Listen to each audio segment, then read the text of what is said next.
Asal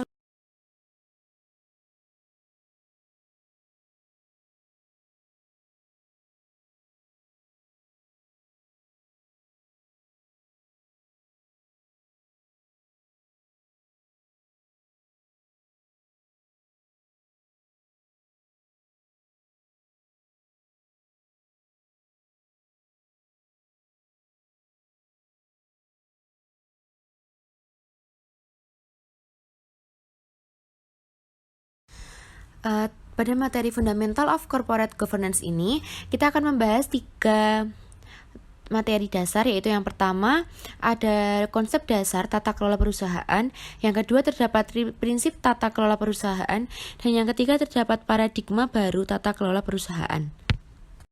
Materi pertama yang akan kita bahas yaitu konsep dasar tata kelola perusahaan. Pengertian dari corporate governance. Menurut FCGI tahun 2001, Good Corporate Governance adalah seperangkat peraturan yang mengatur hubungan antara pemegang saham, pengurus atau pengelola perusahaan, pihak kreditur, pemerintah, karyawan, serta para pemegang kepentingan intern dan ekstern lainnya yang berkaitan dengan hak dan kewajiban mereka, atau dengan kata lain, suatu sistem yang mengatur dan mengendalikan suatu perusahaan. Tujuan dari Good Corporate Governance yaitu menciptakan nilai tambah bagi semua pihak yang berkepentingan atau stakeholders. Secara teoritis, pelaksanaan corporate governance dapat meningkatkan nilai perusahaan dan meningkatkan kinerja keuangan mereka, mengurangi risiko yang mungkin dilakukan oleh Dewan Komisaris dengan keputusan-keputusan yang menguntungkan diri sendiri, dan umumnya, good corporate governance dapat meningkatkan kepercayaan investor. Manfaat dari good corporate governance. Menurut Hananto pada tahun 2004 dan Oktaviani tahun 2009, ada beberapa manfaat dalam penerapan good corporate governance. Di antaranya terdapat 5 aspek. Yang pertama, yaitu mengurangi agensi cost. Yang kedua, mengurangi biaya modal. Yang ketiga, meningkatkan nilai saham perusahaan. Yang keempat, meningkatkan cita perusahaan tersebut dalam jangka waktu yang panjang.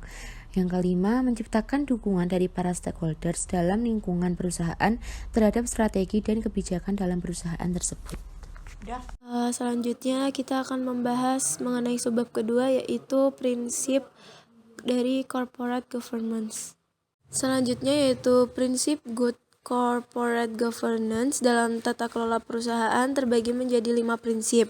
Yang pertama yaitu ada transparansi. Transparansi adalah keterbukaan dalam melaksanakan proses pengambilan keputusan dan dalam mengemukakan informasi material dan relevan mengenai perusahaan secara akurat dan tepat waktu. Hal-hal yang harus diperhatikan dalam melaksanakan prinsip transparansi dalam pengungkapan informasi oleh perusahaan dilakukan dengan yang pertama ada mematuhi anggaran dasar, peraturan perundang-undangan yang berlaku, peraturan perusahaan, dan prinsip-prinsip good corporate governance.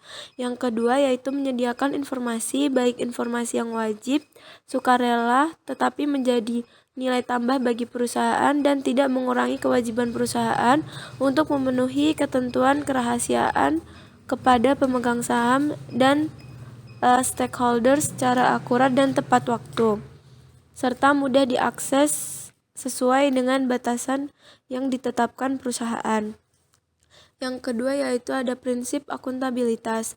Akuntabilitas adalah kejelasan fungsi, pelaksanaan, dan pertanggungjawaban organisasi perseroan maupun pegawai, sehingga pengelolaan perusahaan dapat dilaksanakan secara efektif.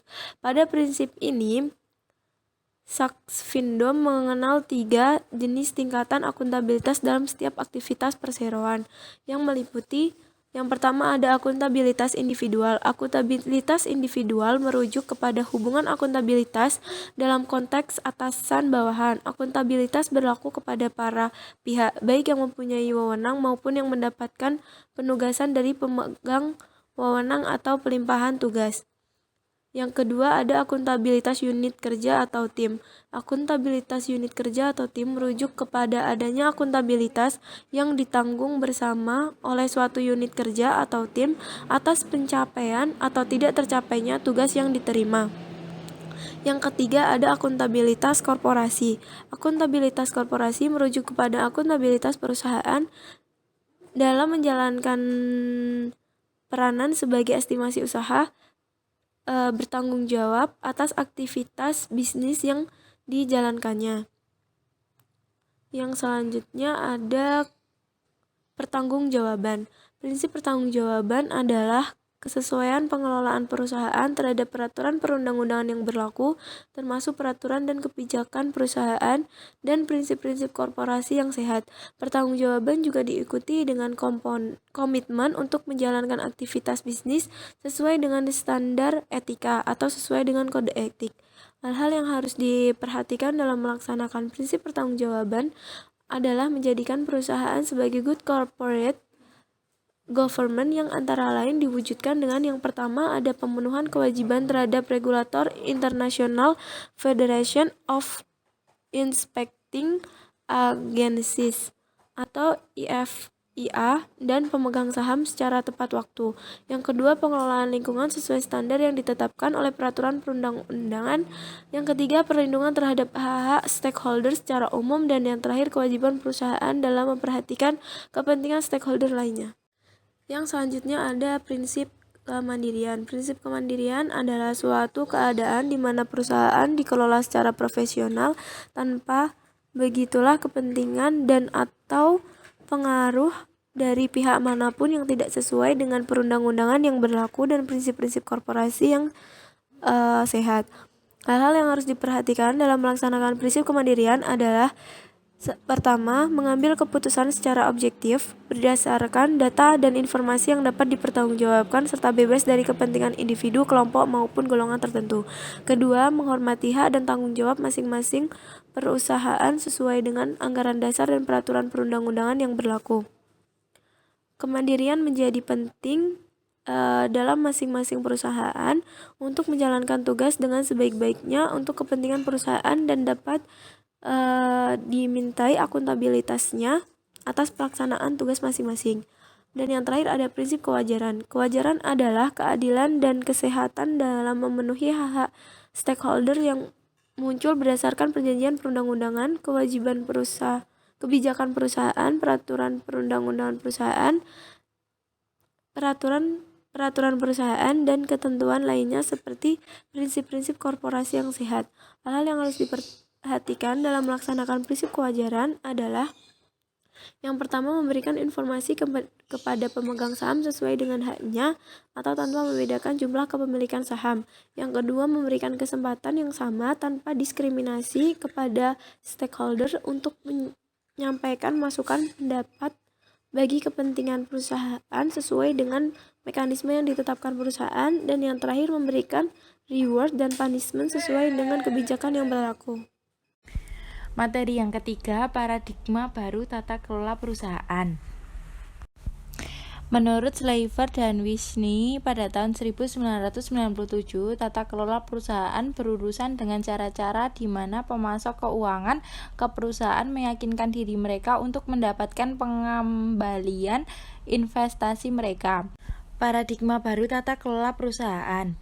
Kerangka kerja tata kelola perusahaan yang baru mengintegrasikan kepentingan pemegang saham, pelanggan, karyawan, dan publik. Kerangka tersebut terbagi menjadi 4, yaitu A. Situasional, B. Strategis, C. Manajemen dewan terpadu, D. Pengendali.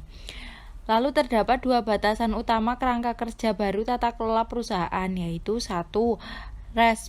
Representasi visual cocok untuk kritik dan ilmu-ilmu sosial. Lalu yang kedua, pemecahan tata kelola perusahaan menjadi satu komponen sentral memiliki referensi analitis. Sekian penjelasan materi dari kelompok kami. Apabila ada kurang lebihnya, kami mohon maaf yang sebesar-besarnya. Wassalamualaikum warahmatullahi wabarakatuh.